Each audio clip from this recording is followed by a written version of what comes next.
Hey guys, Tom here at Endo Solutions again. Just wanted to do another short video. Um, this is one of the most commonly asked questions. Um, what the differences are between different oils. We're talking the full spectrum and broad spectrum and isolate and terpsolate, a lot of different terms for different types of oil. So it is a little bit confusing at times. So did just want to do a quick video to give a brief explanation of what the differences are between all of these. They're they're all good. Some can be better than others. It really varies from person to person. But give you a quick breakdown. The most common one out is full spectrum, and it has all of your cannabinoids, all of your terpenes, basically everything in the hemp plant. Um, Now that's your CBD, your CBG, your THC, uh, plus over 100 other cannabinoids. Then you've got your terpenes.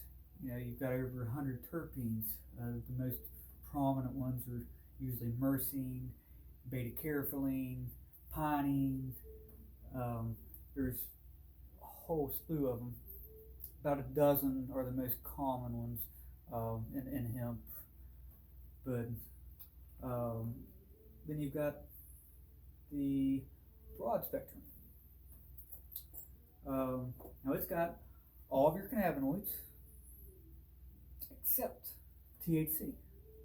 That's the only one it doesn't have. That's the process it goes through. They take the THC out. When it goes through the machines, they remove all the THC. Some people don't want that THC. It can make you fail a drug test. Even if it's less than that 0.3%, which all of our products are less than 0.3%. That's the only ones legal right now in West Virginia is below 0.3% THC. So, except it, if it is a isolate, it's kind of confusing because since 1985, THC, synthetic THC, has been legal. It's called Marinol. So you can get a prescription. You have been able to for 35 years now. Federally, it's expensive. It runs at least a few $100s a month, typically, from what I've been told. The isolates are not as effective.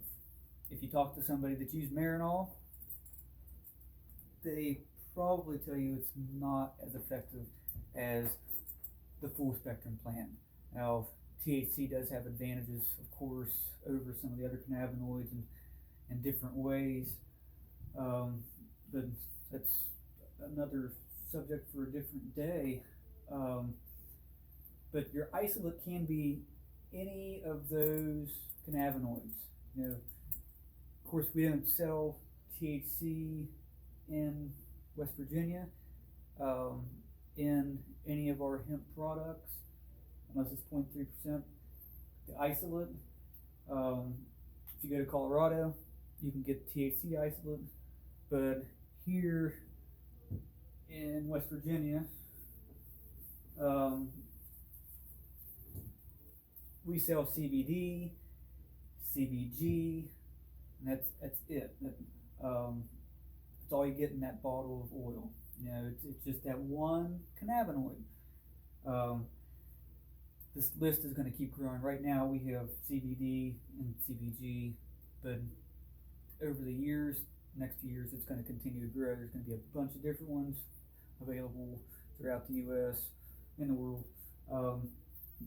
But some people like the isolate. It is cheaper. It's one advantage. But then you have a terpsolate. This is probably the least common one you see. For now, I think it'll probably start out selling the isolate when it catches on a little bit more. But it is basically it's isolate. It's got one cannabinoid.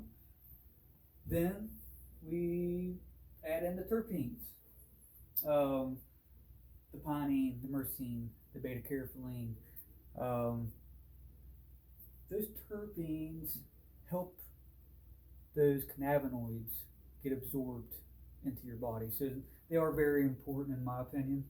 If you talk to people that have used all of them, most of them would probably take the full spectrum if they can, if they don't have drug testing.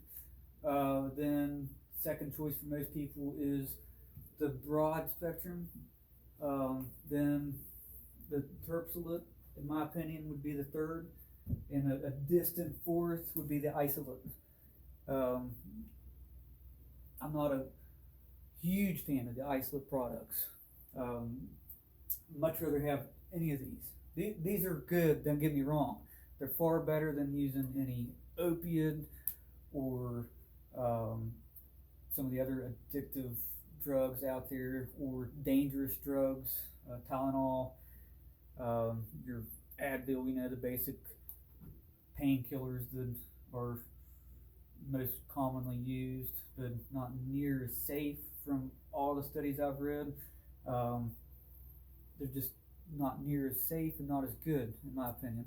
And that's up to you to research on your own and make your own determination. But they're all great. And it is kind of complicated, but hopefully this kind of explains the basics of it. I'm still learning more about this stuff all the time. Scientists are still discovering more cannabinoids, so the list could grow. The options that we have are going to grow. It's an exciting time for cannabis. Just watching everything just continue to get better and better, one step at a time. But if you have any questions, sorry for rambling. You guys appreciate your time and coming to the store, coming to the museum. Let us know any feedback. If we can help, if we can answer any other questions, just let us know. Thanks. See ya.